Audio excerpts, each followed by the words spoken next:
Masaya ka naman dito, be. Opo, nakakain po kami ng maayos sa tamang oras. Di po ako nalilipasan ng gutom.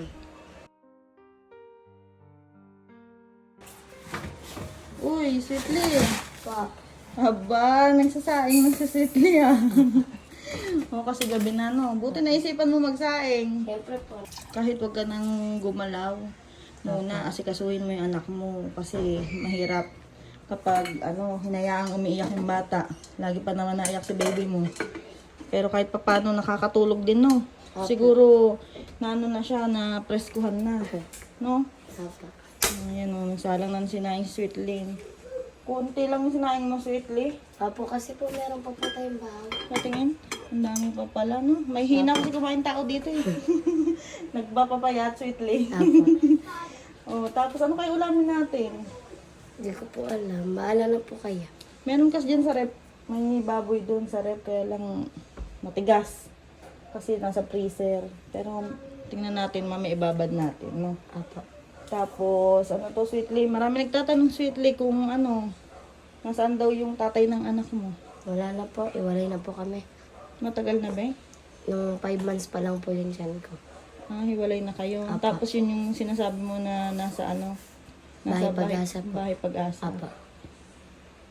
Pero kung sakaling makalaya yun, babalikan mo ulit yun? Hindi po eh. Natatakot po kasi ako makapagbalikan. Bakit? Baka po kasi bugbugin niya po ulit ako. Talagang sinasaktan ka niya kahit Apa. noon pa. Tapos napansin ko, Sweetly, may ano ka dito. Na paano yan? Yung guhit sa mukha mo? Inanay niya po yun ng ilyo. Ng asawa mo dati? Opo. Grabe yan. Tama lang talaga na hindi mo na mabalikan. Kasi kung ikaw nga nasasaktan eh.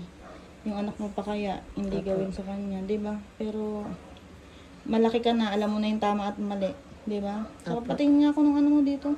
Yung tingnan mo, nangitim yung ano mo, oh. Yung mata mo. Masakit pa ba? Opo. Grabe naman no. Pero hayaan mo na.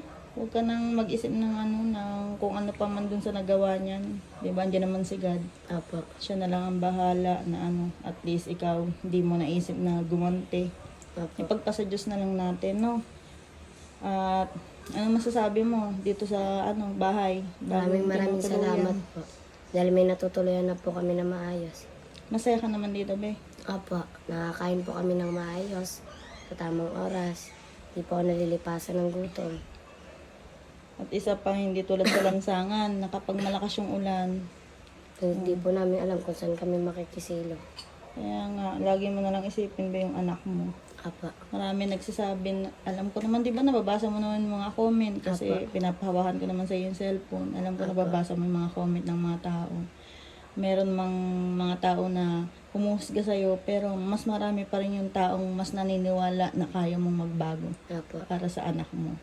Di ba, bata ka pa, maraming nagpapayo sa'yo na ayusin mo yung buhay mo. Alang-alang sa anak mo. Apo. Sweetly. Dahil kapag nakita ng tao na talagang nagbago ka, be, magiging proud sila sa'yo. Opo.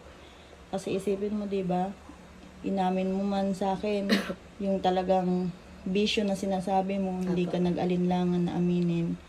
Kaya sana ikaw yung magpatunay na yung isang katulad mo na dumaan sa pagbibisyo ay kayang magbago. Opo. Lalong-lalo na para sa anak mo, di ba? Opo. At ayun po yung update ngayon kay Sweetly, no? At yung baby niya tulog. Yan, tutulungan niya muna daw ako magluto. At sana po patuloy niyong suportahan yung mga videos na in-upload namin kay Sweetly. Maraming salamat po sa tumutulong sa akin. God bless po. At yun po mga kababayan, no? Maraming salamat po and God bless po. Bye-bye na, Sweetly. Bye-bye Bye-bye. po.